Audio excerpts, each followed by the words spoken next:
आज मैं आपके साथ बनाना एंड कोकोनट केक की रेसिपी शेयर करने जा रही हूँ। आइए देखते हैं ये कैसे बनता है और प्लीज़ मेरे चैनल को सब्सक्राइब करें और वीडियो शुरू से लेकर आखिर तक देखें। शुक्रिया। बनाना एंड कोकोनट केक बनाने के लिए मैंने लिए हैं 2 अंडे, 1 कप से थोड़ा सा कम चीनी, 1 कप मैदा लिया है मैंने, आधा कप मैंने लिया है दूध, आधा कप मैंने लिया है ऑयल का। इसमें घी का इस्तेमाल बिल्कुल नहीं होगा केक में। हमने 1 टीस्पून मैंने लिया है बेकिंग सोडा और 1 मैंने केला लिया है जिसको मैंने अच्छे से मैश कर लिया। तकरीबन आधा कप मैंने क्रश किया हुआ नारियल लिया है। तो चलिए अब अपना केक बनाने की तरफ आते हैं। ये भी और मैंने ग्राइंडर लेकर इसमें 2 अंडे डाल दिए हैं। तो तकरीबन आपने 2 से 3 मिनट ग्राइंड करना है और उसके बाद आहिस्ता आहिस्ता एक एक करके अपनी चीजें डाल के इसे ब्लेंडर को चलाते जाना है आपने। देखिए व्यूअर्स, जो 2 से 3 मिनट में अंडे अच्छे से हो चुके हैं। अब इसमें मैं डालूंगी चीनी। अब ये हमारा आधा कप दूध, सब चीजें यकजान हो गई हैं। अब मैंने डाला है ऑयल और इसे फिर दोबारा से ब्लेंडर चला देना है 2 से 3 मिनट के लिए। जी तो ये भी हो चुका है। और अब 1 टीस्पून बेकिंग पाउडर डालूंगी मैं और इसे चला देना है ताकि बेकिंग पाउडर जो है वो अच्छे से मिक्स हो जाए। आज मेरा बेटा भी मेरे साथ हेल्प करवा रहा है। देखिए तकरीबन हर चीज़ को 2 से 3 मिनट तक ग्राइंड किया है और ये देखें बड़ा अच्छा सा ये मिक्सचर बन गया बिल्कुल। इसमें कोई भी जो चीज़ है वो अलग नहीं है। अब बाकी की चीज़ें हम इसे उतार के डालेंगे। सारा मिक्सचर मैंने एक बाउल में निकाल लिया है और अब इसमें मैं आहिस्ता आहिस्ता मैदा शामिल करूंगी। मैदे को मैंने छान लिया था और मैदे को छान के ही आप केक के मिक्सचर में डालिएगा। इसको फेंटना नहीं है बहुत ज्यादा। ये देखिए जब मैदा अच्छे से मिक्स हो जाए तो हमने अपने 2 मेन इंग्रेडिएंट डालने हैं जिसका हमने फ्लेवर देना है अपने केक को।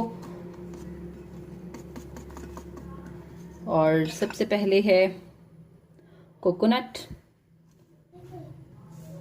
अच्छा ये देखिए जो मैंने केला मैश किया हुआ था मैं वो डाल रही हूँ साथ। और इसे अब अच्छे से पूरे मिक्सचर में मिक्स कर देना है। एक मीडियम केला लेना है इतनी क्वांटिटी के लिए, उससे ज्यादा बिल्कुल नहीं लेना। अब हम केक को सांचे में डाल के बेक करते हैं। ये देखिए चारों कोनों में और नीचे अच्छे से ऑयल ब्रश करना है। जितने अच्छे से आप ऑयल लगाएंगे उतना ही अच्छे से आपका केक बाहर निकलेगा। अगर आपके पास नॉनस्टिक पैन नहीं है तो फिर आप कोई भी बर्तन जो आपके घर में है आप ले सकते हैं। बस उसके नीचे आप बटर पेपर रख लीजिए और ये वाला सारा काम आप बटर पेपर पर कीजिए। मैंने किया इसके ऊपर स्प्रिंकल सा मैदा और सिंपल अब अपना मिक्सचर जो है वो डाल देंगे।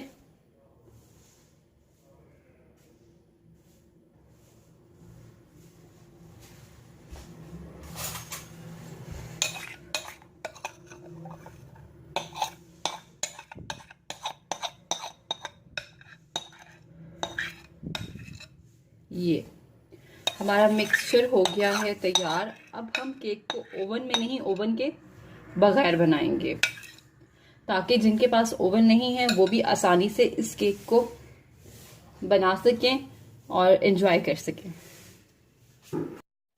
ये देखिए व्यूअर्स, मैं आपको सारा तरीका बताती हूँ कि आपने देगचे में केक किस तरह बनाना है। मैंने ये देगचा रख लिया है चूल्हे के ऊपर और अब सिंपल मैं इसको गर्म करूंगी। चूल्हा मैं चला रही हूँ। हमारा देगचा गर्म हो जाता है तो मैं उसके अंदर कोई स्टैंड रखूंगी।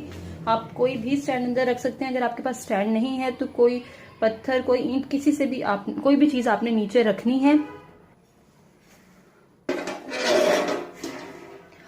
देगचा हो चुका है गरम और मैंने अंदर रख दिया है स्टैंड। अब इसके ऊपर हम अपना केक का मिक्सचर रखेंगे।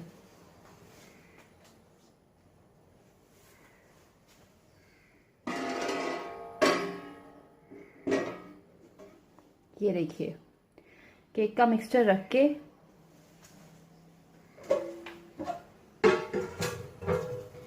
आपने इसे सिंपल ढक्कन से ढक देना है। और जो आंच है वो आपने मीडियम रखनी है, ना स्लो ना बहुत ज़्यादा तेज, मीडियम।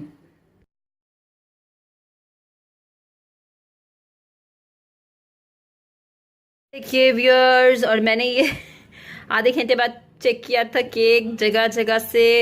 ये देखिए, चेक करने का तरीका है ये कि आप छुरी, टूथपिक कुछ भी अंदर डालें इस तरह सिंपल, और अगर उसके साथ कुछ भी लग के ना आए तो इसका मतलब है कि आपका केक बिल्कुल रेडी हो चुका है। और हमारा केक भी बिल्कुल रेडी हो चुका है। तो चलिए इसे निकालते हैं। केक में से नारियल और केले की बहुत अच्छी खुशबू आ रही है। मैंने देगची के अंदर से निकाल लिया इसे, और अब मैं इसे डिश आउट करती हूँ और आपको दिखाती हूँ कि कैसा बना है। ये देखिए, हमारा केक बहुत अच्छा बना है, बहुत सॉफ्ट बना है। आप ज़रूर बनाइएगा और मुझे कमेंट में बताइएगा कि आपको